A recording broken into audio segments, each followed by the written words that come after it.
Hello and welcome to episode 5 of the ProfileTree Premiere Pro tutorial series. In today's episode, we're going to be talking about how to create proxy files and why proxy files are beneficial to speeding up your editing process. So let's get started. So you're going to want to have Adobe Media Encoder open, and you're also going to want to have the preset browser panel open. If it is not there, you can't find it, just go up to Window, scroll down to Preset Browser and click this. Before we get stuck in, I just want to explain briefly what proxy files are. So they're basically just a lower resolution file for your footage that you've recorded previously. So just say you have 4K footage, it will create a proxy which will have a lot lower resolution, which will enable your computer to process the information at a faster speed, therefore speeding up your editing process. So that's it summed up in its most basic form. So let's get started.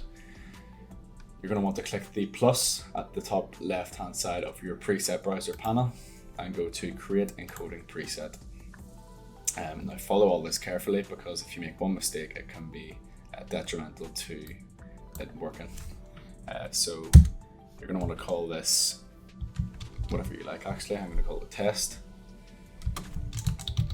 encoding, because this is the encoding preset. Go to QuickTime. And then you're going to want to go to Apple ProRes 422 Proxy and click that. And then you're going to want to go to Video and make sure that this is on Apple ProRes 422 Proxy. So you're going to want to uncheck this box and go 1280 by 720.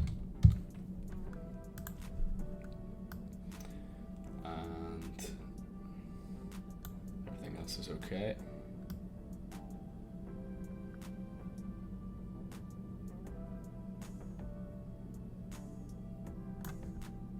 And then go to Effects.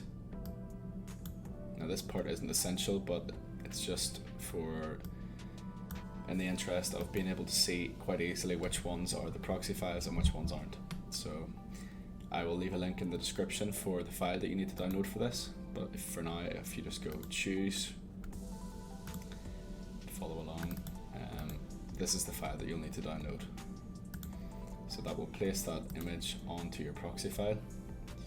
I'm going to put it on the bottom right hand side of the proxy file, make it a little bit smaller, and maybe reduce the opacity slightly.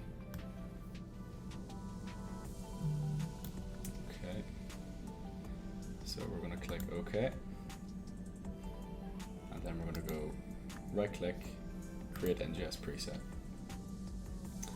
and we're just going to click here, ignore this, but we're going to call this test ingest.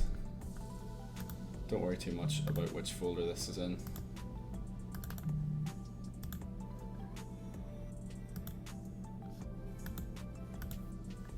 And we're going to choose QuickTime. And make sure you've selected your ProRes. Click OK. So now we're going to shuffle across to Premiere Pro, and this is the footage that we want to proxy. So we're just going to right click, go to Proxy, create Proxies, and then add ingest preset. Or sorry, open this one, and then click OK. So this will open Media Encoder and begin creating proxy files. So now, as you can see, Adobe Media Encoder has begun to create the proxies. So if you just wait for them to be created, go and make a cup of coffee, as it can be quite a time-consuming process. It won't be too bad for me, as I've only selected 3 files. So we'll just wait. So once these have been created, go back onto Premiere Pro, select your footage and drag it in. And here we can see our proxy footage, and you can see immediately how much faster you can scrub between that footage. This button here is your toggle proxies button, so if you click that, you will get back to your original footage, which you can see is a lot better quality but a bit slower. I would recommend, if you're doing color grading, to bring it back to full resolution and edit this way. And then when you are just trying to cut between footage, go back to toggle proxies, and then it's a lot faster. So that is how to create proxies within Adobe Premiere Pro. I hope this has helped you, and I will see you again for episode 6. Thanks, bye.